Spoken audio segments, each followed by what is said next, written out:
Hello friends, welcome to only eyes foundation. सभी friends का बहुत बहुत स्वागत है।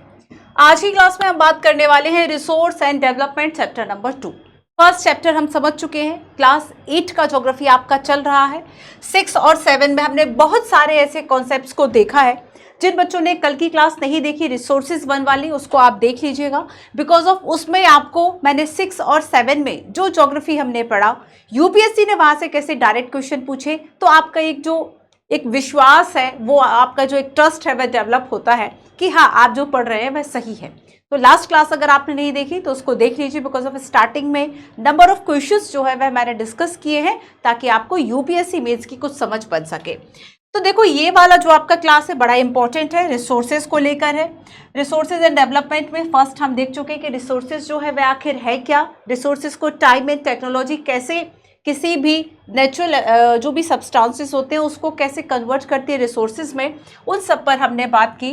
ठीक है, सस्टेनेबल डेवलपमेंट पर हमने बात की, काफ़ी इंपॉर्टेंट है ये पॉइंट्स। आज चैप्टर 2 में हम बात करने वाले हैं land, soil, water, natural vegetation and wild life resources. ठीक है, चैप्टर 3 आपका एग्रीकल्चर है, इंडस्ट्रीज है एंड फिर ह्यूमन रिसोर्सेज। याद रखना, एग्रीकल्चर जो चैप्टर है वह बहुत इंपॉर्टेंट है। अगर आप देखेंगे तो यूपीएससी पीटी और मेंस दोनों में वेटेज रहता है, स्पेशली फॉर प्रीलिम्स एग्जामिनेशन। अगर आप 2018 या 19 का पेपर देखेंगे फ्रेंड्स, सो केवल एग्रीकल्चर से आपको 8 क्वेश्चंस मिल जाएंगे, 8, चाहे वह बेसिक से हो चाहे वह करंट अफेयर्स हो। एग्रीकल्चर अगर हमें इंडिया का इंट्रोडक्शन देना हो तब भी हम कहते हैं शुरुआत की मतलब स्टार्टिंग की लाइन क्या है कि भारत कृषि प्रधान देश है। आज भी हमारी जो इकोनॉमी है और सारी चीजें एग्रीकल्चर बेस्ड है। अगर एग्रीकल्चर टॉपिक क्यों नहीं पूछा जाएगा, है ना। सो यहाँ पर ये आपका नेक्स्ट चैप्टर होगा, काफी इंपॉर्टेंट होगा। चलिए तो हम स्टार्ट करते हैं। Land, soil, water, natural vegetation and wild life resources. देखो, सबसे पहले आपको ये बात समझना है कि आखिर हमें इनमें पढ़ना क्या क्या है। भूमि, लैंड, ठीक है,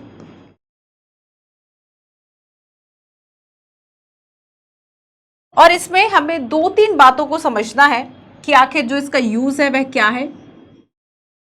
ठीक है, इसका उपयोग कहाँ करते हैं हम, यूज क्या होता है। इसके अलावा सेकंड हमें इसमें बात करनी है कंजर्वेशन के बारे में, संरक्षण के बारे में, conservation of land resources, conservation of land resources and इसके साथ एक और इम्पोर्टेंट, केवल लैंड रिसोर्सेज के साथ नहीं बल्कि वाटर रिसोर्सेज के साथ, सॉइल रिसोर्सेज के साथ, सभी के साथ जो भी करंट इवेंट अब तक हो रहे हैं इससे रिलेटेड, जो भी करंट इवेंट है उन सभी को आपको इससे जोड़ना है, तभी जाके आपका पीटी और मेंस का एक सही जो अप्रोच है वह डेवलप्ड होता है। सो फर्स्ट हमारा हो गया। सेकंड हम बात करेंगे सॉइल की, मिट्टी, मृदा।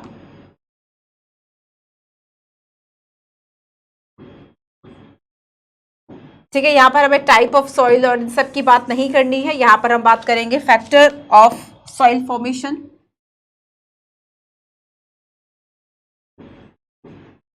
फैक्टर ऑफ सॉइल फॉर्मेशन, मृदा किस तरीके से बनती है, मृदा निर्माण के क्या कारक हैं, फॉर्मेशन। ठीक है, सेकंड हमें इसमें डिग्रेडेशन की बात करनी है, निम्नीकरण की। ठीक है, डिग्रेडेशन ऑफ सॉइल, मृदा का जो निम्नीकरण है, एंड कंजर्वेशन और संरक्षण। तो सभी में मेंस वाला जो मटेरियल है फ्रेंड्स, मेंस वाला मटेरियल आपका होगा ये लास्ट वाला। ठीक है, लास्ट वाला कि इसका जो डिग्रेडेशन है वह आखिर क्यों हो रहा है, क्योंकि अगर हम एनवायरमेंटल इश्यूज में देखें तो वाटर स्ट्रेस जैसे कि एक बहुत इंपॉर्टेंट इशू है। उसके अलावा जो भी हमारे नेचुरल रिसोर्सेज है जिसकी क्वालिटी कम हो रही है, उन सभी का बेटरमेंट करना, उन सभी को ठीक किया जाना, ये भी एक बहुत इंपॉर्टेंट होता है और मेंस पर्सपेक्टिव से काफी इंपॉर्टेंट है। तो इसमें भी देखो, सभी में हम करंट की बात जरूर करेंगे कि आखिर गवर्नमेंट के द्वारा वर्तमान में जो भी प्रयास, जो भी स्कीम्स, जो भी प्रोग्राम्स लाए जा रहे हैं, उन प्रोग्राम में इन सभी रिसोर्सेज को एक कंजर्वेशन के लिए, संरक्षण के लिए क्या क्या जो उपाय हैं वह गवर्नमेंट कर रही है। थर्ड हम इसमें बात करेंगे वाटर की, और वाटर के साथ साथ हम देखेंगे वाटर स्ट्रेस। ठीक है, अच्छा, वाटर स्ट्रेस मैं पहले पढ़ा चुकी हूं इसलिए यहां पर इसको छोड़ दूंगी। तो वाटर और कंजर्वेशन, क्या प्रॉब्लम्स हैं, किस तरह से क्वालिटी कम हो रही है, ठीक है, क्या वाटर को क्या क्या पोल्यूटेड, जो भी हमारे वाटर बॉडीज हैं क्या पोल्यूटेड उनको कर रहा है, इसकी बात करेंगे। और 4 हम देखेंगे natural vegetation and wild life, natural vegetation and wild life, ठीक है। इसमें डिस्ट्रीब्यूशन एंड कंजर्वेशन देखेंगे हम, कहाँ कहाँ वितरण किस तरह से हुआ है, distribution and conservation, distribution and conservation, ठीक है। याद रखना इसको हम एग्रीकल्चर वाले पार्ट के साथ ऐड करके पढ़ेंगे। तो यहाँ पर आज जो क्लास में हम बात करने वाले हैं वह है आपका land resources, soil and water resources, water bodies, ठीक है। तो यहाँ पर ये 3 पॉइंट्स की चर्चा हम करते हैं। चलिए स्टार्ट करते हैं। और सबसे फर्स्ट है भूमि, लैंड। सो देखो बच्चों, इसमें 2 बातें हमें समझना है कि आखिर क्या है, कितने, अगर हम अर्थ सरफेस की बात करें तो कितना परसेंटेज जो है वह लैंड रिसोर्सेज हमारे पास अवेलेबल है, और इसके अलावा हम बात करेंगे कि इसका जो यूज है वह क्या क्या होता है, ठीक है। ये 2 इसके इंपॉर्टेंट पॉइंट हो गए। तीसरा हम इसमें समझते हैं कि आखिर जो लैंड डिग्रेडेशन है वह क्यों हो रहा है, और इसमें हम लैंडस्लाइड होना, सॉइल इरोजन होना, डेजर्टिफिकेशन की बात करते हैं। और वर्तमान में जो डेजर्टिफिकेशन है, जो मरुस्थलीकरण है, वो हमारे सामने एक बहुत ही बड़ा एनवायरमेंटल इश्यूज है। कुछ सोचिए कि जो ज़मीन है जो कि अभी फर्टाइल है, जिसमें कि आप एग्रीकल्चर कर पाते हैं, जो बहुत बेस्ट है एग्रीकल्चर के लिए, है ना, अगर वो डेजर्ट में कन्वर्ट हो जाए, अगर वो जो ज़मीन है जो अभी अच्छी मिट्टी है, जहाँ पर कि आप कपास, कॉटन है, राइस है, वीट है, और भी जो चाहे हम फूड क्रॉप्स की बात करें, कैश क्रॉप्स की बात करें, वहाँ पर उसका कल्टीवेशन किया जा रहा है, लेकिन अगर यही जो ज़मीन है, जो फर्टाइल लैंड है, वह कन्वर्ट हो जाए मरुस्थल में, वह कन्वर्ट हो जाए रेत में, तब आप उसमें कैसे खेती करोगे? तो कहीं ना कहीं हमारे पास एक फूड स्कार्सिटी जो है वह पैदा होगी, नहीं होगी, है ना, खाद्यान्न की समस्या हो जाएगी, प्रॉब्लम हो जाएगी। तो ये इश्यूज जो है वह हमारे पास बहुत ही ज़्यादा इंपॉर्टेंट है, और ना केवल इंडिया के लेवल पर बल्कि विश्व के स्तर पर भी यूएन ने भी कई ऐसे प्रयास किए, कई ऐसे कंजर्वेशन के उपाय किए, कई इस तरह के प्रोग्राम्स चलाए, जिसमें विभिन्न जो कंट्रीज हैं वे साथ में आकर इस तरह के प्रोग्राम्स बनाती हैं। इंडिया ने अपने कुछ एम जो है वह बना रखे हैं कि हमें इतने % जो लैंड है उसके जो डिग्रेड हो चुका है, जो खराब हो चुका है, उसको ठीक करने का प्रयास करना है। तो ये सारा पॉइंट्स हम इसमें पढ़ते हैं। तो यहाँ पे आपका बेसिक है, ठीक है, बेसिक है कि लैंड रिसोर्सेज क्या है, कितना % है, कुछ फैक्ट्स हैं। उसके बाद जब तक आप इसको करंट अफेयर से नहीं जोड़ेंगे, जब तक आपकी अप्रोच वो नहीं बनेगी, गवर्नमेंट अगर डेजर्टिफिकेशन को रोकने के लिए सरकार ने नीतियां बनाई हैं, क्वेश्चन आएगा तो वहां से आएगा, उसको मेन बना लिया जाएगा, डेजर्टिफिकेशन को, उस प्रोग्राम को मेन बना लिया जाएगा कि गवर्नमेंट ये जो उपाय है वह कर रही है, और वहां पर आपसे जो पूरा लैंड कंजर्वेशन है, भूमि संरक्षण है, उन सबको पूछ लिया जाएगा, ठीक है। चलिए, तो कुछ पॉइंट्स हम देखते हैं।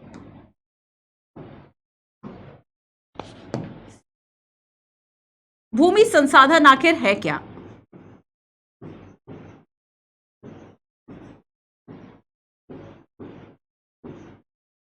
रिसोर्सेज में हमने लास्ट देखा कि रिसोर्सेज जो है वह 2 टाइप्स के हो सकते हैं।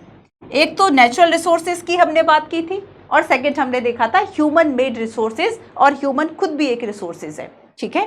तो यहाँ पर जब हम लैंड रिसोर्सेज की बात करेंगे तो ये एक बहुत ही ज़्यादा इंपॉर्टेंट प्राकृतिक संसाधन है। हमने तो बनाया नहीं है, कैसा है ये? नेचुरल रिसोर्सेज है, प्राकृतिक संसाधन है, ह्यूमन मेड नहीं है, मनुष्य ने इसको नहीं बनाया। हाँ, वो इस पर बिल्डिंग बना सकता है, जिसको कि हम ह्यूमन मेड रिसोर्स कह सकते हैं, वह इस पर ब्रिज बना सकता है, रोड बना सकता है, पार्क बना सकता है, तो उसको हम कह देंगे कि ठीक है वो ह्यूमन मेड स्ट्रक्चर है, लेकिन भूमि को आप नहीं बना सकते, ठीक है। लैंड जो है आप इस रिसोर्स को नहीं बिल्ड कर सकते।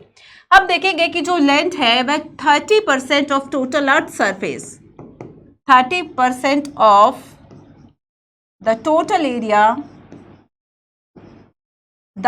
Area of the earth surface, ठीक है। पृथ्वी की सतह का अगर हम देखेंगे 1/3 जो भाग है, 30%, 1/3 जो भाग है पृथ्वी की सतह का वह भूमि है। हिंदी में भी ये लाइन लिख देती हूँ, काफी इंपॉर्टेंट है ना। पृथ्वी की सतह का 1/3 भाग, 1/3 भाग क्या है? भूमि है। बाकी 3/4 क्या है? वाटर रिसोर्सेज, वाटर बॉडीज है ना, उसकी बात हम करेंगे।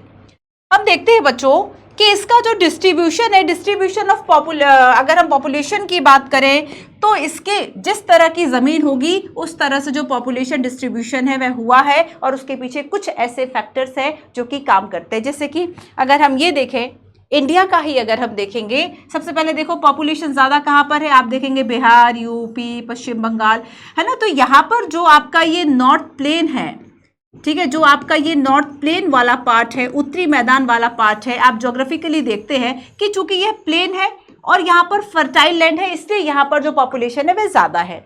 लद्दाख की याद करो, हमने डाइवर्सिटी में बात की थी पॉलिटी में, जब हमने देखा था कि लद्दाख जो है वह बहुत ही ज़्यादा कोल्ड डेजर्ट है, इतना शीत मरुस्थल है कि -40-45 डिग्री सेल्सियस तक यहाँ पर अगर टेम्परेचर हो जाता है, ऐसे में यहाँ पे पॉपुलेशन कैसी होगी? बहुत कम होगी। तो हम यहाँ पर देखते हैं कि यहाँ जो पॉपुलेशन है उसका जो परसेंटेज है वह कई फैक्टर्स जो है वह डिटरमाइन करते हैं। तो यहाँ पर डिस्ट्रीब्यूशन ऑफ पॉपुलेशन सब जगह समान नहीं है। डिस्ट्रीब्यूशन ऑफ पॉपुलेशन, कई फ्रेंड्स का मैसेज मैं देखती हूँ, आप सभी के कमेंट्स, नोट्स कैसे बनाने हैं? ये मैं क्या बना रही हूँ? ये क्या है? नोट्स नहीं बना रही हूँ मैं, नोट्स ही तो है। जो इंपॉर्टेंट और ज़्यादा चीज़ें उसको हम वैल्यू एडिट कर लेते हैं, जो करंट अफेयर का पार्ट है उसको भी हम देख लेते हैं, मेन से भी कनेक्ट कर लेते हैं, जो इंपॉर्टेंट सारे बेसिक पॉइंट्स है वो भी होते हैं। तो इसे ही नोट्स कहते हैं, जहाँ तक मेरी समझ है। ये नोट्स ही हैं बच्चों, यही लिखना है आपको, इसे ही पढ़ना है। बाकी आपको लगता है कि कुछ और आप इसमें वैल्यू एडिट कर सकते हैं, देन साइड में थोड़ी सी जगह छोड़ दो, उसके बाद उसमें चीज़ों को लिखते रहो, करंट को लिखते रहो। देखो सही तरीका ये होता है नोट्स बनाने का कि आपने क्या किया, कुछ पॉइंट्स मैं आपको इसलिए बता देती हूँ, हाउ टू मेक नोट्स, है ना। आपके बहुत सारे स्टूडेंट्स का ये क्वेश्चन होता है। तो आपने जो पेज आपके पास है, अगर आप चाहते हैं कि आपके जो नोट्स है वह बहुत अपडेट बने, तो आपको अपनी बुक में एक काम करना होता है, ठीक है। और वो ये काम है बच्चों कि आपने मान लीजिए कि यहाँ पर आपने चैप्टर 2 किया, ठीक है। तो यहाँ पर जो मैंने आपको नोट्स बनवाए, आपने वो सारे जो नोट्स हैं बढ़िया से आपने उसको डिज़ाइन कर लिया, ठीक है। अब इसको डिज़ाइन करने के बाद आपने यहाँ पर साइड में जो है वह थोड़ा सा जो आप मार्जिन छोड़ते हैं ना, ये मार्जिन आपने थोड़ा सा ज़्यादा छोड़ा, या फिर ऐसा कर लो कि दोनों पेज में ना छोड़ो, केवल एक तरफ के पेज में छोड़ दो, ठीक है। ज़रूरी नहीं है कि आप पूरे ही कॉपी में जो है वह अपना मार्जिन छोड़कर चले। अगर आपका नोटबुक है तो आपने केवल इस जगह पर मार्जिन छोड़ दिया, हाफ पेज, ठीक है, या फिर 3-4 पेज के बाद फिर छोड़ दिया। इससे ये होगा कि जैसे कि लैंड रिसोर्सेज को लेकर या गवर्नमेंट की कोई नई स्कीम आती है, आप उसको यहाँ पर लिख पाओगे, तो आप यहाँ पर करंट अफेयर कर पाओगे। तो सबसे अच्छा तो यही होता है कि यहाँ पे आपने बेसिक लिखा है, यहाँ पे आपका करंट अफेयर हो गया, बस बन गए बढ़िया से नोट्स। तो यहाँ पर ज़रूरत होती है कि आप जो अपने नोट्स मेकिंग कर रहे हैं उसको अपडेट रखें। अपडेट नोट्स पड़े हुए तो वो आपके लिए ज़्यादा इंपॉर्टेंट है ना। और अपडेट का यही एक तरीका होता है कि हमेशा आपका जो नोटबुक है उसमें साइड में मार्जिन छोड़ दें, 2 या 3 पेज के बाद आप हाफ पेज जो है वह छोड़ दें। और जब भी आप करंट अफेयर पढ़ रहे हैं तो करंट अफेयर से रिलेटेड जो भी न्यूज आती है, मान लीजिए आपने फंडामेंटल राइट पढ़ा, सुप्रीम कोर्ट ने कह दिया फंडामेंटल राइट के बारे में कोई नया जजमेंट दिया, आपने वहां पर तुरंत उस एक सेंटेंस, एक लाइन को लिख लिया, हो सकता है वो लाइन आपको मेंस में देखने को मिल जाए। तो इस तरीके से आपको जो नोट्स है वह आपके अपडेटेड रहेंगे, आप उसका रिविजन जो है वह बढ़िया तरीके से करते रहें। तो जो मैं नोट्स बनवा रही हूं यही आपको बनाने हैं, ठीक है। चलिए, डिस्ट्रीब्यूशन ऑफ, समझ में आई ये बात किस तरीके से करना है आपको? हो सकता है कुछ स्टूडेंट्स करते भी हूं। डिस्ट्रीब्यूशन ऑफ पॉपुलेशन की अगर हम बात करेंगे तो ये जो है सभी जगह पर एक जैसा नहीं है, ये क्या है? अनइवन है, असमान वितरण है, अनइवन है डिस्ट्रीब्यूशन ऑफ पॉपुलेशन। तो बेसिकली हम देखेंगे कि जो बहुत ही अलग अलग तरह की जो भूमि है ना, जो वैरायटी है उसकी वजह से, और इसके अलावा जैसी जलवायु है, मैंने आपको बताया कि जो नॉर्थ, अगर हम ईस्टर्न और वेस्टर्न घाट की बात करें तो यहाँ पर पॉपुलेशन ज़्यादा होगी, या थोड़ा सा अंदर की तरफ आ जाएंगे तो यहाँ पर पॉपुलेशन ज़्यादा होगी। इसके अलावा हम देखेंगे कि अगर हमने नॉर्थ प्लेन की बात की तो यहाँ पॉपुलेशन ज़्यादा होगी। फिर अगर आपने जम्मू कश्मीर लद्दाख की बात की तो चूंकि यहाँ पर माउंटेनियस एरिया है तो यहाँ पर फिर जो पॉपुलेशन है वह कम होगी। तो भूमि, एक तो लैंड रिसोर्सेज और दूसरा क्लाइमेट। अगर क्लाइमेट बहुत ही ज़्यादा रिजिड है, बहुत ही ज़्यादा एक्सट्रीम क्लाइमेट है कि गर्मी होगी तो 50 डिग्री सेल्सियस और माइनस में जाएगा टेम्परेचर तो -40 डिग्री सेल्सियस, कौन रहेगा यहाँ पर? किसको इतना एक्सपेरिमेंट करना है कि देखता हूं मैं 50 डिग्री सेल्सियस में भी जिंदा रह लूंगा और -40 में भी। तो यहाँ पर जैसे जैसे एक्सट्रीम कंडीशंस, एक्सट्रीम क्लाइमेट जो कंडीशंस है वह होती जाती है, वैसे वैसे हम देखेंगे कि जो पॉपुलेशन डेंसिटी है, जो जनसंख्या का घनत्व है वह कम हो जाता है। तो यहाँ पर लैंड एंड क्लाइमेट जो है वह ऐसे कारक है जो कि, इसके अलावा हम देखेंगे रस्ट, टोपोग्राफी, ऊपर ऊबड़ खाबड़ जगह है तो यहाँ पर लोग कम रहेंगे, ठीक है। माउंटेनियस है तो भी लोग कम रहेंगे यहाँ पर, ठीक है। इसके अलावा डेजर्ट एरिया है, आप डेजर्ट एरिया में रहना पसंद करेंगे, या सुविधाएं अगर आपको प्लेन एरिया में मिल रही है तो आप वह प्रेफर करेंगे। तो डेजर्ट एरिया है, माउंटेन है, रस्ट टोपोग्राफी है, ठीक है, थिक फॉरेस्ट है कहीं, या फिर ये सारी चीज़ें ऐसी होती हैं। इसके अलावा देखो एक इंपॉर्टेंट जो पॉइंट याद रखो फ्रेंड्स कि डिस्ट्रीब्यूशन ऑफ पॉपुलेशन की अगर हम बात करेंगे तो ये अगर नॉर्थ प्लेन में ज़्यादा है तो इसके पीछे क्या रीज़न है कि यहाँ का जो ये प्लेन एरिया है, ठीक है, ये एग्रीकल्चर के लिए बहुत ही बेस्ट है, ये एग्रीकल्चर के लिए बहुत बेस्ट है। तो plain area and plus river valley, नदी घाटी, एंड जो रिवर वैलीज होती हैं, जो नदी घाटियां होती हैं, ये एग्रीकल्चर के लिए चूंकि बेस्ट है तो इसलिए पॉपुलेशन डेंसिटी यहां पर ज्यादा होगी। क्लियर हुआ? अब देखो इसमें सेकंड हम देखेंगे कि आखिर इसका जो यूज है वह है क्या। यूज क्या है?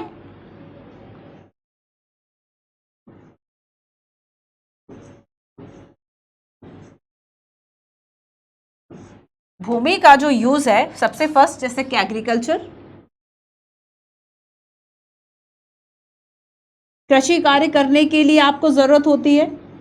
सबसे बड़ी प्रॉब्लम तो अभी पता है यही है कि अगर अच्छी जो जमीन है, जो फर्टाइल लैंड है, अगर वह बेकार हो गई, वह डेजर्ट में तब्दील हो गई है ना, उसकी जो क्वालिटी है वह कम हो गई है ना, लैंड डिग्रेडेशन हो गया, निम्नीकरण हो गया उसकी गुणवत्ता का, तब ऐसे में हम एग्रीकल्चर जो है वह कहाँ करेंगे, है ना। तो कहीं ना कहीं हमारे यहाँ जो फूड स्कार्सिटी है, जो खाद्यान्न की समस्या है, फूड सेफ्टी है, ये नेगेटिवली एडवर्सली जो है वो इफेक्ट होगी।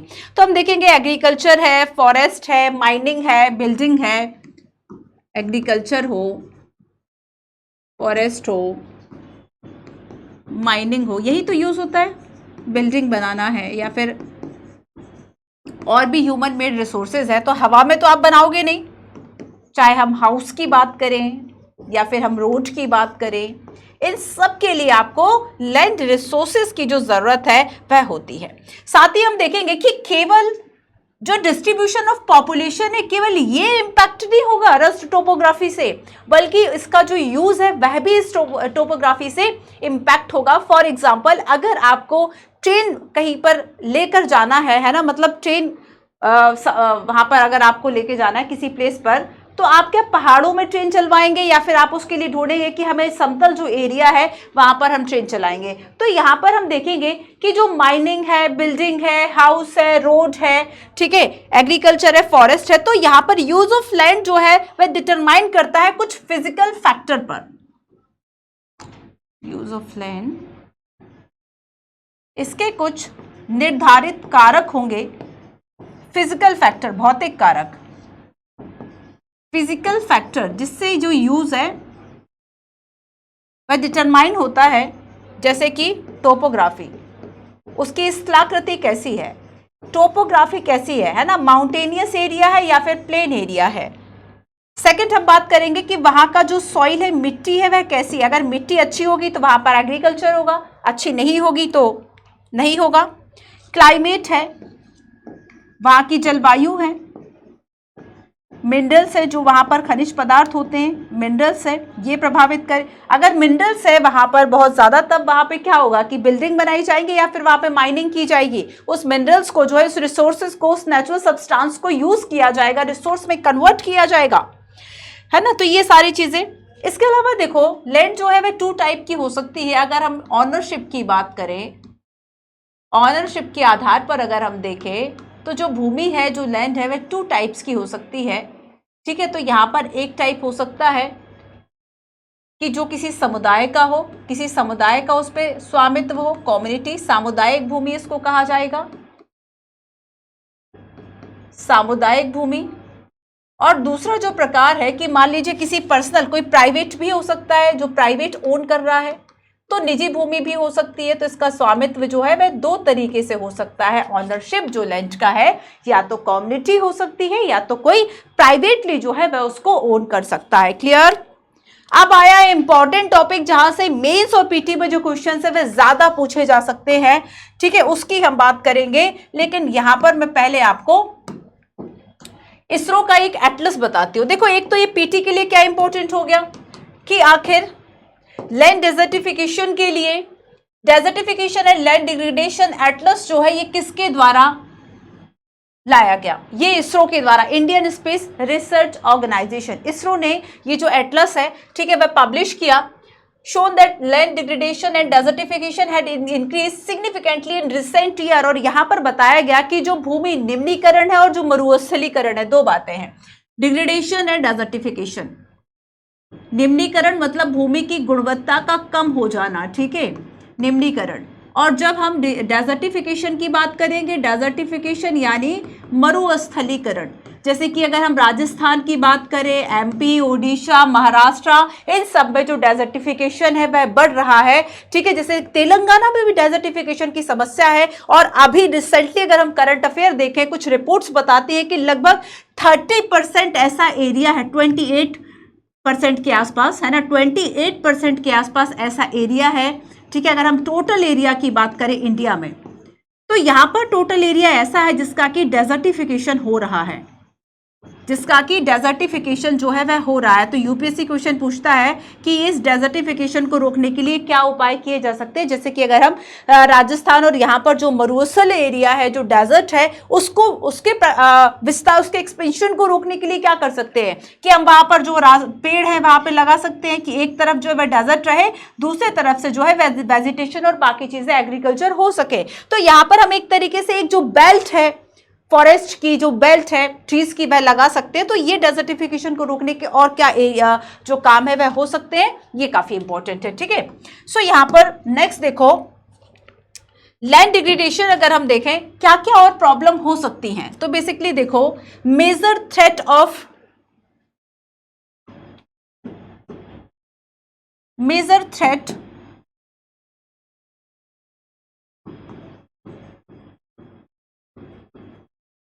major threats to environment, expansion of agriculture, expansion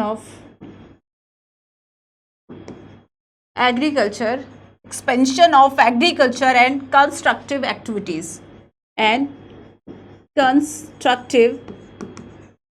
activities, ठीक है। कृषि और जो निर्माण संबंधी जो प्रक्रियाएं हैं, जो गतिविधियां हैं, वो बढ़ रही हैं। अगर ये बढ़ेगी तो बताओ कि आपको, अगर इसका एक्सपेंशन हो रहा है, इसमें ज़्यादा वृद्धि हो रही है, तब आपको ज़्यादा ज़रूरत पड़ेगी ज़मीन की, नहीं पड़ेगी। और ऐसे में अगर ज़्यादा ज़रूरत आपको पड़ेगी तो कहीं ना कहीं आप इसको ज़्यादा यूज़ करोगे, और ऐसे में एनवायरनमेंट के लिए जो थ्रेट है वह पैदा हो जाएगा। अब देखो, इस जैसे कि इससे कई और भी खतरे जन्म लेते हैं। जैसे कि हम लैंडस्लाइड की बात करें, अभी रिसेंटली आप लैंडस्लाइड के कई कॉज हो सकते हैं, आप डिजास्टर मैनेजमेंट में पढ़ते हैं, ठीक है। लैंडस्लाइड के यूपीएससी ने क्वेश्चन पूछा था लैंडस्लाइड से, पेपर 3 से भी जुड़ जाता है बच्चों, आपका ये याद रखना, पेपर 3 डिजास्टर मैनेजमेंट, ठीक है, पेपर 3 डिजास्टर मैनेजमेंट से भी जुड़ जाता है। यूपीएससी ने क्वेश्चन पूछा था कि जो हिमालय रीजन है, हिमालय रीजन में लैंडस्लाइड को रोकने के लिए, भूस्खलन को रोकने के लिए क्या किया जा सकता है।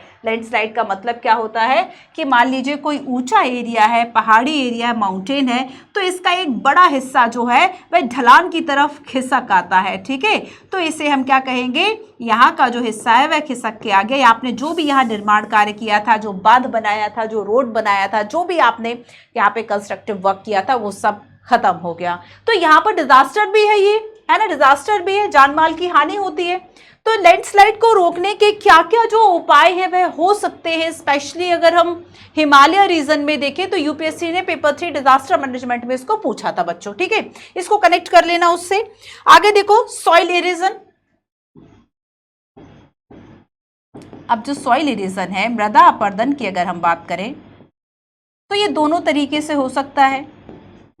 इसके दोनों रीजन हो सकते हैं, ह्यूमन भी और नेचुरल भी, ठीक है। मानवीय कारक भी हो सकते हैं और प्राकृतिक कारक भी हो सकते हैं, जैसे कि पानी के साथ या हवा के साथ, ठीक है, या तो विंड या फिर वाटर।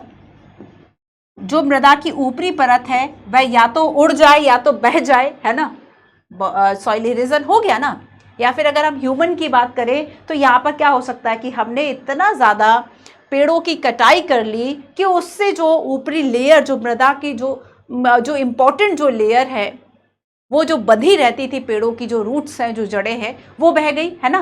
तो यहाँ पर सॉइल इरोजन, तो सॉइल इरोजन की रीजन क्या है, याद रखना, चाहे लैंडस्लाइड हो चाहे सॉइल इरोजन हो, आपको इसमें बहुत सारा होमवर्क करना है। इसके रीजन क्या है, गवर्नमेंट ने क्या उपाय किए, या फिर अगर हम वर्ल्ड लेवल पर अगर हम देखें तो ऐसे कौन कौन से और इस तरह के एग्रीमेंट्स हुए हैं, इस तरह के प्रोग्राम्स हैं जो इससे रिलेटेड है, ठीक है। सॉइल इरोजन के रीजन क्या है, ठीक है, और आखिर इसके उपाय क्या हो सकते हैं, ये दोनों चीजें आपको बताना है। और डेजर्टिफिकेशन, एक और क्या हो गया, डेजर्टिफिकेशन जिसकी हम बात कर रहे हैं, डेजर्टिफिकेशन, मरुस्थलीकरण।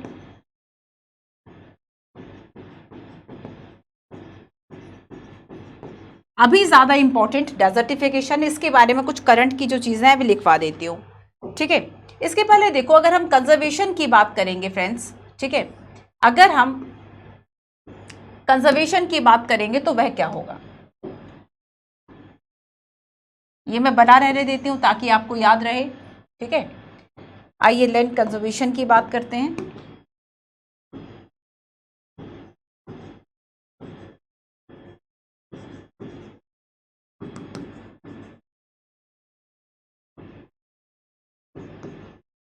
भूमि संरक्षण के उपाय,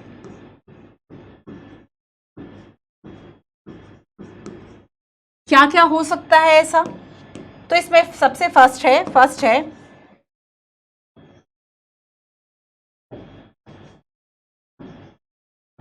देखो, जो जगह है वह खराब हो रही है किससे, ज्यादा केमिकल यूज से, है ना। अगर आपने एग्रीकल्चर में पेस्टिसाइड्स का, फर्टिलाइजर का ओवर यूज किया है, गलत तरीके से उसका यूज किया है, या ओवर इरिगेशन किया है, या ओवर ग्रेजिंग है, वो सभी इसके पीछे रीजन होते हैं। तो यहाँ पर लैंड कंजर्वेशन का क्या उपाय हो सकता है कि इन सभी चीजों को रेगुलेट कर लिया जाए। सीधी सी बात है, जो आपकी प्रॉब्लम्स हैं, आप पढ़ते नहीं है, ये प्रॉब्लम है ना, इसी चीज पढ़ने लग जाओ, बस वही सॉल्यूशन है। तो जो प्रॉब्लम है उसी को सॉल्यूशन में कन्वर्ट कर लो। तो यहां पर रेगुलेट यूज ऑफ केमिकल,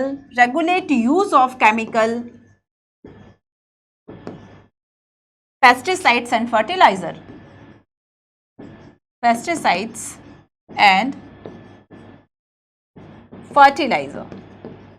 ठीक है। तो जो कीटनाशक है, उर्वरक है, इन सभी को रेगुलेट करना। अफॉरेस्टेशन,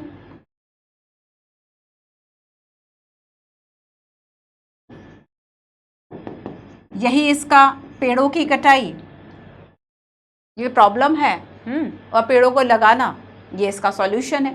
तो यहाँ पर इस तरीके से और भी जो आपको लगते हैं कंजर्वेशन के जो उपाय हो सकते हैं उन सबको लिखिए, ठीक है। अब देखो, डेजर्टिफिकेशन एक इंपॉर्टेंट है पॉइंट, और ये मैं आपको कुछ इसके, अगर हो सकता है यहाँ पे ये मेंस पर्सपेक्टिव से इंपॉर्टेंट हो सकता है, तो इसलिए इस पर हम चर्चा थोड़ी सी ज्यादा करते हैं।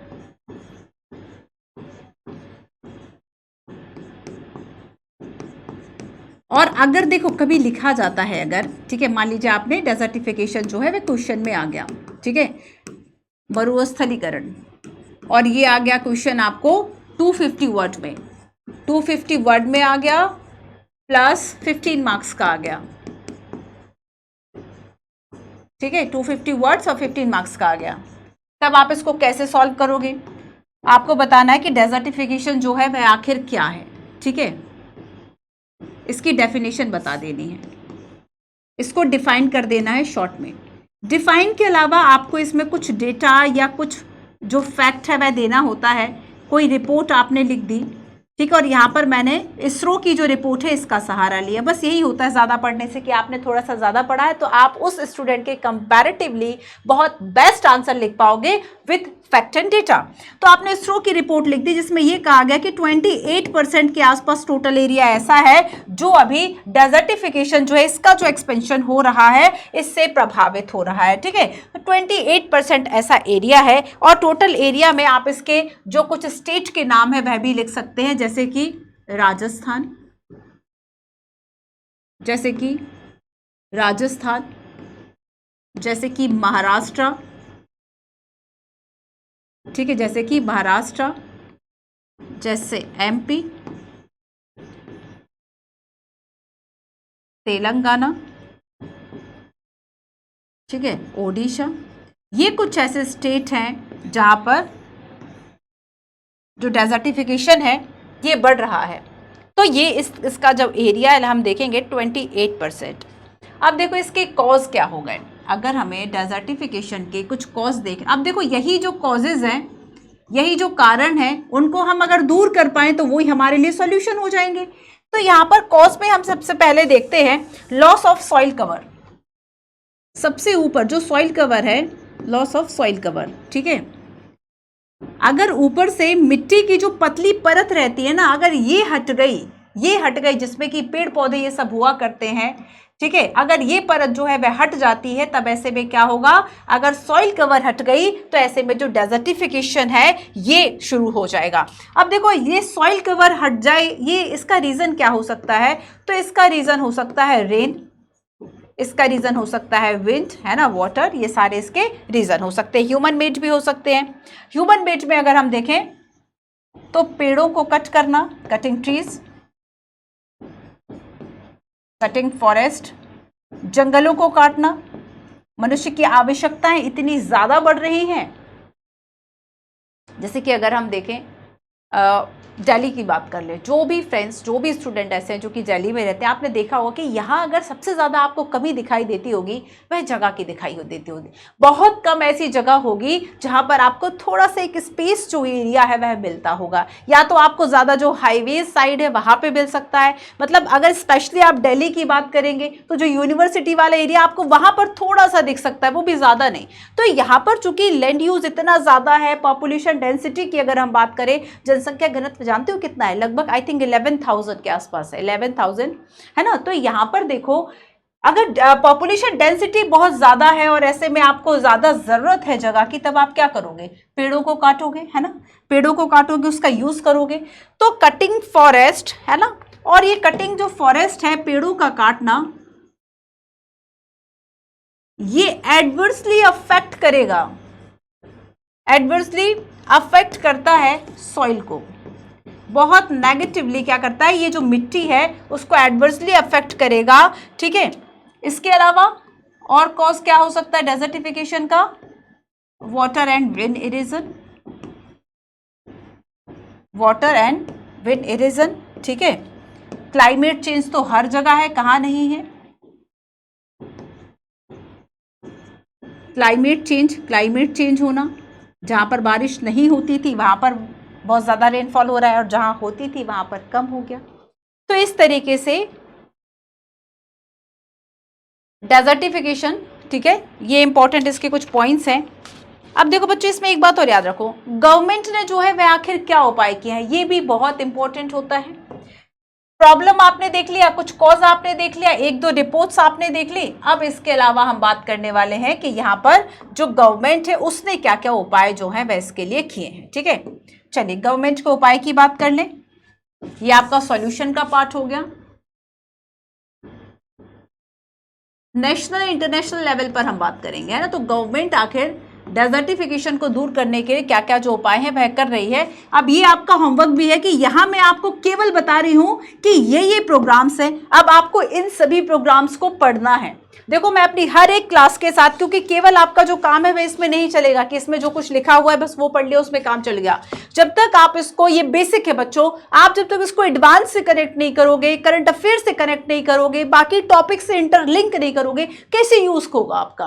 क्या पीटी के लिए आप पीटी पर्सपेक्टिव से क्या यूज करोगे, मेंस पर्सपेक्टिव से क्या यूज करोगे, उसके लिए आपको बहुत जरूरी होता है कि एक अप्रोच मैं दे दूं, ठीक है, और उसके बाद आप उसको कवर कर लें। तो यहां पर मैं आपको बता रही हूं कि आपका ये होमवर्क होगा कि जो भी प्रोग्राम्स मैं बता रही हूं इन सभी को डिटेल में पढ़ोगे, पीटी मेंस दोनों के लिए इंपॉर्टेंट है। Integrated watershed management programme, first programme कौन सा है, इंटीग्रेटेड वाटरशेड मैनेजमेंट प्रोग्राम, ठीक है। याद रखना कि ये नीति आयोग इंप्लीमेंट कर रहा है इसको। सेकंड हम इसमें बात करेंगे desert development programme, desert development programme, ये 1995 के आसपास जो है स्टार्ट हुआ था, ठीक है। इसके अलावा यूएनसीसीडी, ये क्या है यूएनसीसीडी, एक समझौता, यूएनसीसीडी यूनाइटेड नेशन, ठीक है। यूएन का मतलब क्या है यहाँ पर, united nation convention to combat desertification, convention to united nation convention to combat desertification, ठीक है। अब देखो क्या इस कन्वेंशन का सिग्नेटरी मेंबर इंडिया है, क्या इस कॉम्बैट डेजर्टिफिकेशन जो कन्वेंशन है, तो याद रखना कि इंडिया इसका सिग्नेटरी मेंबर है 1994 से, 1994 से इंडिया इसका सिग्नेटरी मेंबर है। वैसे देखो ज़्यादा जो क्वेश्चन पूछे जाने का तरीका होता है, अगर किसी कन्वेंशन के बारे में पूछना है कि क्या इंडिया उसका सिग्नेटरी मेंबर है या फिर नहीं है, ना, तो यहाँ पे आपको याद रखना है कि यस यूएनसीसीडी का है और इसका बेसिकली लक्ष्य यही रखा गया है कि किस तरीके से हम डेजर्टिफिकेशन को दूर करें। अच्छा अब देखो इंडिया ने क्या किया, एक लक्ष्य रखा है, इंडिया ने एक लक्ष्य रखा है, वहां से जो क्वेश्चन है वह पूछा जा सकता है। जैसे कि मैं यहाँ पर आपको बता दूं कि इंडिया वर्क कर रहा है कितनी, 26 मिलियन हेक्टेयर जो ज़मीन है, जो डेजर्टिफिकेशन या फिर जो ऐसी लैंड है जो कि खराब है, उसको ठीक करना 2030 तक। तो यहाँ पर ठीक है इंडिया ने क्या लक्ष्य रखा है, वर्किंग ऑन 26 मिलियन भूमि को ठीक करना, working on 26 million hectares of degraded by 2030, ठीक है। अब देखो क्वेश्चन कैसे आ सकता है, क्वेश्चन आ सकता है कि इंडिया जो है वह इसके लिए क्या क्या प्रयास कर रहा है, कि अगर उसे 26 मिलियन हेक्टेयर जो डिग्रेडेड जो लैंड थी, जो खराब भूमि थी, उसको ठीक करने का जो प्रयास है वह किया जा रहा है अगर, तो इसके लिए इंडिया क्या क्या जो उपाय है वह कर रहा है। तो ये इस तरह से आपके जो मेंस के क्वेश्चन है फ्रेंड्स वह बन जाते हैं, ठीक है, क्लियर है। तो ये हमारा फर्स्ट था, इंपॉर्टेंट था, तो इसलिए हमने यहाँ पर डेजर्टिफिकेशन की बात की, ठीक है। हमने इसरो का जो डेजर्टिफिकेशन एंड लैंड डिग्रेडेशन जो एटलस था इसकी बात की, ठीक है। संरक्षण के और क्या उपाय हो सकते हैं, कंजर्वेशन के, ये आप 2-4 और लिख लीजिएगा, ठीक है। लैंड रिसोर्सेज क्या है, डिस्ट्रीब्यूशन ऑफ पॉपुलेशन से इसके यूज और सारी चीजें क्या है। तो फर्स्ट हमारा कंप्लीट हुआ। सेकंड हम सॉइल की बात करते हैं, सेकंड हम बात करते हैं सॉइल की, ठीक है। सॉइल आखिर है क्या, सॉइल आखिर है क्या, तो सॉइल आप देखते हैं कि अर्थ सरफेस का यानी पृथ्वी की सतह का जो एकदम पतला वाला, सबसे ज़्यादा जो पतली एक परत है जिसमें कि ह्यूमस ज़्यादा होते हैं, जो कि पौधों के लिए बहुत ज़्यादा आवश्यक है। अगर फॉरेस्ट है, अगर एग्रीकल्चर है, इन सभी चीज़ों के लिए आपको मृदा की बहुत ज़रूरत जो है वह होती है। The thin layer of grainy substance covering the surface of the earth is called soil. It is closely linked to land. Landforms determine the type of soil. Soil is made up to organic matter, minerals, है ना, whether rock found on the earth. और यहाँ पर हमें देखना है कि जो ये सॉइल बन रही है, सॉइल फॉर्मेशन के क्या क्या फैक्टर्स हो सकते हैं, सॉइल फॉर्मेशन के क्या क्या जो फैक्टर्स है वह हो सकते हैं। तो एक तो देखो इसकी जनक शैल होती हैं, जनक शैल in the sense parent rock. जनक शैल मतलब जिस तरह की चट्टान होगी उस तरह की जो सॉइल है वह समय के साथ साथ बनेगी। तो यही इसके जो पेरेंट रॉक है ये किस तरह की है वही डिटरमाइन करेगा कि कलर क्या होगा सॉइल का, कहाँ पर एल्यूवाइल होगी, कहाँ पर रेड होगी, कहाँ येलो होगी, कहाँ पर ब्लैक होगी। फॉर एग्जाम्पल अगर हम दक्कन प्लेट्यू की बात करें तो यहाँ ब्लैक सॉइल है, ठीक है। तो वहाँ की अगर आप देखोगे कि जो पेरेंट रॉक है वह कैसी चट्टाने हैं, ज्वालामुखी, है ना। तो यहाँ पर वॉल्केनिक, तो इससे ब्लैक सॉइल बन गया। तो टेक्सचर क्या है, केमिकल प्रॉपर्टी, मिनरल कंटेंट, है ना, इन सभी चीज़ों से मिलाकर जो सॉइल फॉर्मेशन है वह होगा। सेकंड हम बात करें कि वहाँ पर फ्लोरा फौना या फिर माइक्रो जो ऑर्गेनिज्म है वह कैसे हैं। तो ये प्रभावित करेंगे, जैसे कि कोई एक ऐसी जगह है जहाँ पर बहुत ज़्यादा जो पेड़ पौधे नहीं है तो वहाँ पर किस तरीके का जो मिट्टी है वह बनेगा, नहीं बन पाएगा। और अगर बन भी रहा है तो वो उतना ज़्यादा अच्छा नहीं बनेगा जैसा बाकी जगह पर है जहाँ पर पेड़ पौधे और बाकी ह्यूमस एंड बाकी ऑर्गेनिक मैटर होंगे। थर्ड हम बात करें कि टाइम, देखो सॉइल की बहुत पतली अगर हम परत की बात करें बनने में कई हजारों जो वर्ष है वह भी लग जाते हैं। बहुत थिन लेयर बनने में जब रॉक शेल है वह टूट जाती हैं, टूटते टूटते बिल्कुल बारीक होती जाती हैं, उस पर और भी जो चीज़ें हैं वह वर्क करती रहती है, चाहे वाटर हो चाहे विंड हो, है ना। तो यहाँ से जो सॉइल फॉर्मेशन का हम देखते हैं तो टाइम के साथ बहुत जुड़ा हुआ है ये सब है। तो determine thickness of the soil profile, तो जो सॉइल प्रोफाइल है उसकी जो थिकनेस है ना, उसकी मोटाई कितनी होगी, ये मोटाई डिपेंड्स करती है उसके टाइम पर, ठीक है। क्लाइमेट डेफिनेटली, अब मान लो कहीं का जो क्लाइमेट है वो बहुत ज़्यादा है, बहुत ज़्यादा मतलब एक्सट्रीमली हॉट है या कहीं का एक्सट्रीमली कोल्ड है, तब आप क्या कहोगे कि वहाँ पर जो सॉइल टेक्सचर है, वहाँ पर जो सॉइल प्रोफाइल है, क्या दोनों जगह पर सेम होगी। या फिर ऐसी जगह अगर हम इक्वेटोरियल जो फॉरेस्ट है, विषुवतीय जो वन है, अगर हम उनकी बात करते हैं, पर डे वहाँ पर इतनी ज़्यादा बारिश होती है तो वहाँ पे एक दलदली एरिया जो है वह बन जाता है, तब वहाँ की फॉरेस्ट अलग होगी। और अगर हम लद्दाख के रीजन की बात करें, है ना, कि वहाँ पर माइनस में भी 40 डिग्री है, तब वहाँ का जो सॉइल फॉर्मेशन है वह डिफरेंट होगा। तो क्लाइमेट क्या होगा, टेम्परेचर क्या है, रेनफॉल कितना है ना, influence rate of weathering and humus formation, तो ये सारी चीजें बताएंगी कि सॉइल फॉर्मेशन जो है वह कैसे होगा, ठीक है। तो ये कुछ ऐसे फैक्टर्स हैं जो कि अफेक्टिंग करते हैं। रिलीफ, ऊंचाई प्रभावित करेगी, उच्चावच एल्टीट्यूड क्या है, स्लोप क्या है, ढलान कहाँ पर है, डिटरमाइन, ठीक है, एक्यूमुलेशन ऑफ सॉइल, तो ये सारी चीजें जो है वह सॉइल फॉर्मेशन को इफेक्ट करेंगी। क्लियर। तो यहाँ पर ये तो देखो बच्चों बेसिक था, इसमें हम एक इम्पोर्टेंट, जैसे कि हम लैंडस्लाइड की बात करते हैं। अच्छा, ये मैंने आपको पहले बता दिया कि पेपर 3 से जुड़ता है, इसको आप पढ़ लेंगे, ठीक है। लैंडस्लाइड, लैंडस्लाइड क्या है, are simply defined as the mass movement of rock debris of earth down as a slope. तो ढलान के सहारे आप देखेंगे कि नीचे की तरफ, देखो ये ढलान के सहारे नीचे की तरफ जो मलबा है वह खिसक जाता है, वही लैंडस्लाइड है, ठीक है। इसके कई कारण हो सकते हैं, हो सकता है अर्थक्वेक आया हो सकता है बाढ़ इसका एक कारण हो, फ्लड इसका कारण हो, वॉल्केनोज जो है वह इसका कारण हो। तो यहाँ पर ज्यादातर आप देखोगे कि रेनफॉल अगर ऐसी जगह पर ज्यादा होता है, जैसे कि भी मानसून जब टाइम होता है, मॉनसून पीरियड होता है, उस वक्त में आप देखेंगे कि लोग जो है वह ज़्यादा इस तरह के एरियाज़ में जो हिल स्टेशन है वहाँ पर जाने से बचते हैं, क्योंकि वहाँ के जो टेढ़े मेढ़े रास्ते हैं, वो टेढ़े मेढ़े जो रास्ते हैं ना, वो लैंडस्लाइड के कारण कहाँ कब कितने समय के लिए ब्लॉक हो जाएं हम नहीं जानते। तो यहाँ पर ज़्यादातर लोग घूमने से बचते हैं। तो ये क्यों, ऐसा क्यों बचा है कि ऐसा ना हो वो लैंडस्लाइड के चपेट में आ जाए। तो यहाँ पर आप देखोगे कि एक ये जो नेचुरल एक डिजास्टर है, बेसिकली ये डिजास्टर है ना।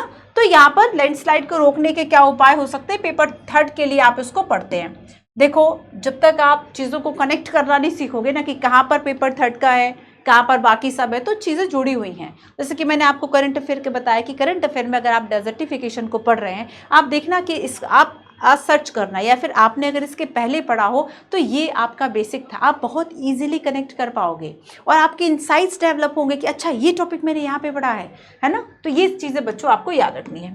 अब देखो ज़्यादा हमें जो याद रखना है वो है इसका degradation of soil and conservation major. ठीक है, डिग्रेडेशन की अगर हम बात करेंगे कि आखिर किस तरीके से जो मिट्टी है उसकी गुणवत्ता में कमी होती है, तो हम देखेंगे कि जैसे कि चाहे ओवर ग्रेजिंग हो, क्या क्या इसके कारण हो सकते हैं।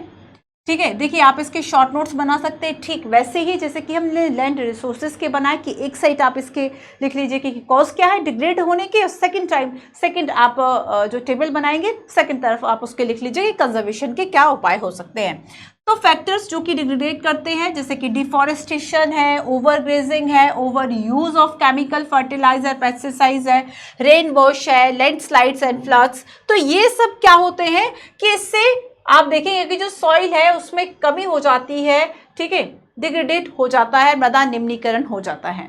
अब कुछ ऐसी मेथड्स है जो कि सॉइल कंजर्वेशन की है। ठीक है, अब यहाँ पर देखो सॉइल कंजर्वेशन की कुछ मेथड्स हैं। यूपीएससी ने 2013 में क्वेश्चन पूछा, आज मैं कुछ क्वेश्चंस बच्चों ऐड नहीं कर पाई, कल जो है नेक्स्ट क्लास में इसके मैं वाइल्ड लाइफ जो रिसोर्सेज हैं, फ्लोरा फौना, इन सबको मैं कवर करूंगी, उसके साथ कुछ क्वेश्चंस और डिस्कस करूंगी ताकि आप और अच्छे से चीजों को समझ पाएं, इस टॉपिक को समझ पाएं। तो बेसिकली आपका भी उद्देश्य यही होना चाहिए कि हमें ये टॉपिक जो है इसी क्लास में या इसी जगह नहीं छोड़ देना, बुक में नहीं छोड़ देना, हमें उसको यूज करना है। और हमें उसको यूज करने के लिए बहुत जरूरत होती है कि हम उसको करंट के साथ कनेक्ट कर लें, हम उसको बाकी पेपर्स के साथ जो है वह कनेक्ट कर लें। Contour bunding is a method of soil conservation. ठीक है, कंटूर बंडिंग ये मेथड है सॉइल कंजर्वेशन की, कहाँ यूज की जाती है, डेजर्ट मार्जिन, ठीक है, low flat plain, close to stream course liable to flooding, scrubland, या फिर नन ऑफ अबव। क्या आंसर होगा इसका, आप मुझे कमेंट करके बताएंगे, ठीक है, ये मैं आपके लिए छोड़ती हूँ। चलिए, तो देखो कुछ इनिशिएटिव्स जो सॉइल हेल्थ के लिए गवर्नमेंट ने, सॉइल हेल्थ को इम्प्रूव करने के लिए जो गवर्नमेंट है कुछ जो स्कीम्स लेकर आई, इन सभी स्कीम को भी आप एक बार पढ़ेंगे। देखो ये स्कीम पूछा जाने का तरीका ये हो सकता है कि यूपीएससी ने मान लीजिए जैसे कि आप सॉइल हेल्थ कार्ड जो है इसको 2 बार पूछा गया, सॉइल हेल्थ कार्ड के बारे में पूछा गया कि इसको कितने साल में जो है या फिर कितने मंथ में सॉइल हेल्थ कार्ड जो है इसको रिवाइज किया जाता है ना, ये सारी चीज़ें जो है वह पूछी गई। कौन इसको सॉइल हेल्थ कार्ड जो है कौन इम्प्लीमेंट कर रहा है, कौन प्रोवाइड कर रहा है, कौन कौन ऐसे किसान हैं जो सॉइल हेल्थ कार्ड जो है वह ले सकते हैं, उसकी शर्तों को पूरा करते हैं, है ना। या फिर national mission for sustainable agriculture से क्वेश्चन आ गया। वर्ल्ड सॉइल डे मनाया जाता है 5 दिसंबर को, ठीक है। डिजिटल एग्रीकल्चर है और परंपरागत कृषि विकास योजना है। तो ये सभी स्कीम्स को भी पूछ लिया जा सकता है सीधा पीटी में, इसके फैक्ट पूछे जा सकते हैं, कौन सी मिनिस्ट्री या कौन सा डिपार्टमेंट ऐसा है या कौन सी इंस्टीट्यूशन ऐसा है जो कि कंबाइंड तरीके से इसको इम्प्लीमेंट कर सकते हैं, ठीक है। तो यहाँ पर ये सारी चीजें आपको याद रखना है कि what are the initiatives to improve soil health. तो ये कुछ ऐसे पॉइंट्स हैं। तो सॉइल हेल्थ जो है वह क्यों खराब हो रही है और इसको ठीक करने के लिए गवर्नमेंट क्या प्रयास कर रही है, समझ गए आप सभी। ये आपके इंपॉर्टेंट पॉइंट्स होंगे, ठीक है। इसके अलावा देखो नेक्स्ट हम बात करते हैं वाटर की। नेक्स्ट हम बात करते हैं वाटर रिसोर्सेज की, ठीक है। वाटर रिसोर्स के वाटर रिसोर्सेज को बताने के पहले मैं आपसे एक पॉइंट पूछती हूँ, ठीक है। इस सेंटेंस को बहुत ध्यान से देखना। इसमें लिखा हुआ है बच्चों कि जो वाटर है, ठीक है, कैन नाइदर बी एडेड और not subtracted from the earth. पृथ्वी पर जो जल है उपलब्ध है, ना तो उसको घटाया जा सकता है ना ही उसको बढ़ाया जा सकता है, ठीक है। और साथ ही इसकी जो कुल मात्रा, it's total volume remain constant. इसकी जो कुल मात्रा है वह कैसी रहती है, स्थिर रहती है। स्थिर है क्या, जल जो है वह स्थिर है, ठीक है। अगर स्थिर है तो क्यों, अगर हम ये कहते हैं water can neither be added nor subtract, और साथ ही हम कहेंगे कि इसमें जो है अगर ये कांस्टेंट है इसका वॉल्यूम, तो ये क्यों है, वॉल्यूम अगर इसका कांस्टेंट है तो क्यों है, तो आगे इसके रीजन भी दिया है, ठीक है। तो हम देखेंगे कि यहाँ पर because constant motion cycling through the ocean, air, land and back again through the process of evaporation, ठीक है, precipitation and runoff, and this you already know is referred to a water cycle। देखो last geography में हमने water cycle की बात की थी, जल चक्र की बात की थी। तो वाटर साइकिल के कारण वाटर साइकिल कैसे, वर्षा के रूप में जो जल है वह नीचे आ रहा है, ठीक है। ये रेन हो गया, एटमॉस्फेयर, रेन, लैंड, ओशियन, ठीक है। ये नदी नालों और बाकी सबसे बहकर कहाँ चला गया, ओशियन, महासागरों में चला गया। इवेपोरेशन हो गया, वाष्पीकरण हो गया, है ना। वाष्पीकरण से जो पानी है, जल है, वह कहाँ चला गया, एटमॉस्फेयर में चला गया। और जब ये बहुत ज्यादा भारी हो गई वर्षा की बूंदें, तब ये धरती पर वापस गिर गई। तो ये जो एक पूरा साइकिल है वह चलता रहता है, ये वाटर साइकिल कहलाता है। और बिकॉज ऑफ वाटर साइकिल ये कहा जाता है कि जो कुल मात्रा है इसकी, है ना, जो टोटल वॉल्यूम है वह कांस्टेंट रहता है, वह स्थिर रहता है। तो ये पॉइंट बहुत इंपॉर्टेंट है, ध्यान रखना। अब हम चलते हैं, कुछ और पॉइंट्स देखते हैं। Water is a vital renewable natural resources. कल हमने बात की थी कि रिसोर्सेज जो है वह 2 टाइप्स के होते हैं। कल हमने रिसोर्सेज की बात की थी कि रिसोर्सेज जो है वह 2 टाइप्स के हो सकते हैं। एक रिसोर्सेज ऐसे होते हैं जो कि रिन्यूएबल होते हैं, यानी नवीकरणीय होते हैं, जिनको हम फिर से प्राप्त कर सकते हैं, हम फिर से यूज कर सकते हैं। और इनको रिसाइकल, उनका रीयूज में बहुत लंबा समय नहीं होता, लेकिन एक बार, फॉर एग्जांपल सोलर एनर्जी या फिर फॉर एग्जांपल वाटर, है ना। और हमने नॉन रिन्यूएबल एनर्जी की भी हमने बात की थी। नॉन रिन्यूएबल एनर्जी या नॉन रिन्यूएबल रिसोर्सेज, ये रिसोर्सेज कैसे होते हैं कि अगर एक बार ये खत्म हो गए ना, तो फिर इनको इमीडिएटली जो है फिर रिसाइकिल करना या फिर इमीडिएटली इनको फिर से पा लेना बड़ा ही मुश्किल होगा। लगभग 1000 ईयर तो इनके बनने में फिर से लगेंगे। For example coal, for example petroleum, for example natural gases. तो यहाँ पर वाटर, लैंड, सॉइल, ये सब क्या है, रिन्यूएबल एक सोर्सेज है ना। हम इसका जो यूज है वह फिर से कर सकते हैं। और यहाँ पर वाटर की बात की जा रही है कि एक रिन्यूएबल नेचुरल रिसोर्सेज है। और जब हम टोटल अर्थ सरफेस की बात करेंगे तो 1/3 तो लगभग, हमने लैंड की बात की थी कि जो भूमि है वह 1/3 है, तो 3/4 क्या है, तो यहाँ पर 3/4 जो है अर्थ सरफेस पे है वह कवर्ड है विथ वाटर। अगर वाटर कवर्ड है, एक बात और याद रखना कि अगर 3/4 जो अर्थ पर वाटर अगर कवर्ड है फिर भी हमें प्रॉब्लम है अगर, तो जानते हो इसकी प्रॉब्लम ये है फ्रेंड्स कि अगर हम पृथ्वी को नीला ग्रह कहते हैं, है ना, अगर हम इसको वाटर प्लैनेट कह रहे हैं, नीला ग्रह कह रहे हैं, तो हम देखेंगे बच्चों कि मेन प्रॉब्लम फिर भी ये होती है कि हमारे पास जो फ्रेश वाटर है वह अवेलेबल नहीं है। मेन प्रॉब्लम क्या है, फ्रेश वाटर की। जो पानी हमें यूज करना है वो फ्रेश वाटर जो है हमारे पास अवेलेबल नहीं है। ये एक बहुत बड़ी जो है हमारे पास समस्या हो जाती है, ठीक है। आगे हम देखेंगे कि देखो ओशियन में जो है बहुत सारा, ज्यादातर जो पानी है वह किसमें है, ओशियन में है, ठीक है। लगभग 97% वाटर, पहले पढ़ चुके हैं हम इसको। 97% वाटर अगर ओशियन में है, केवल बहुत ही कम 2.2% के आसपास कुछ ऐसा फ्रेश वाटर है जो कि ग्लेशियर्स में है, ठीक है, जो कि ग्राउंड वाटर है, जो कि इस तरह की लेक में है, जो कि मीठे पानी की झील है। तो यहाँ पर हम देखेंगे कि ह्यूमन कंजप्शन जो है, अगर मानव उपभोग के लिए जो पानी, अगर आप ओशियन वाटर का यूज़ नहीं कर सकते, वो सलाइन वाटर है ना, वो इतना ज़्यादा सलाइन वाटर है कि कहीं कहीं हम देखेंगे कि इसकी सैलिनिटी इतनी ज़्यादा होती है कि वहाँ पर लोग जो है वे डूबते नहीं, वे वहाँ पर तैरते रहते हैं। तो यहाँ पर देखो कि हम देखेंगे कि फ्रेश वाटर जो है वह लगभग केवल हमारे पास कितना है, 2.7% है। और इसी वजह से, और इस 2.7% का भी जो 70% जो फ्रेश वाटर है वह आइस शीट और ग्लेशियर्स में है। तो यहाँ पर अगर हम क्लाइमेट चेंज की बात करते हैं, ग्लोबल वार्मिंग की बात करते हैं, तो इससे सबसे ज़्यादा जो खतरा है वह हमारे इन्हीं रिसोर्सेज को हो जाता है। तो ह्यूमन लाइफ को खतरा इसी से है कि अगर वाटर स्कार्सिटी हो जाए, वाटर स्ट्रेस हो जाए इसके लिए, ठीक है। तो यहाँ पर देखो कंजर्वेशन करने के लिए आप क्या क्या कर सकते हो, रिन्यूएबल है। जैसे कि मैं आपको लास्ट में एक एग्जांपल दिया था कि कोविड में जैसे ही बहुत सारे इंडस्ट्रियल जो कारखाने थे उन सबको बंद किया गया, उन कारखानों को बंद करते ही देखा कि गंगा, जो नमामि गंगे प्रोजेक्ट चला लो, गंगा को साफ करने के लिए बहुत सारे प्रोजेक्ट चल रहे थे, पर उनका असर नहीं था। असर नहीं था, उसके पीछे एक कारण था। कारण ये था कि उसके नदी के किनारे इतने सारे जो नाले हैं वह मिले हुए थे, है ना, जो बिल्कुल जो वहाँ से गंदा पानी आ रहा है, पॉल्यूटेड जो वाटर आ रहा है, उससे वह सारी जो रिवर है, जो नदी है, उसकी क्वालिटी बहुत ज़्यादा ख़राब हो गई। ठीक है, आपको जान के आश्चर्य होगा, जो भी फ्रेंड्स अगर दिल्ली मुखर्जी नगर में हैं तो आपने देखा होगा कि अभी यहाँ पर एक जगह है जिसे आज तक मैं भी नाला समझती थी। वो नाला नहीं, बेसिकली वो सवई नदी है। नेहरू विहार का जो आप देखते हैं वो सवई नदी है ना, जिसको फिर से उसके पुनर्भरण, उसको साफ करने का जो काम है वह फिर से चल रहा है।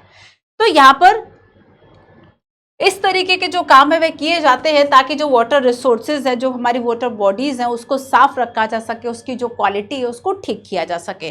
तो हम देखेंगे कि वाटर कंजर्वेशन के क्या क्या तरीके हो सकते हैं। गवर्नमेंट इसके लिए चाहे अटल भूजल योजना की बात करे और चाहे नीति आयोग इसके लिए इंडेक्स लेकर आए।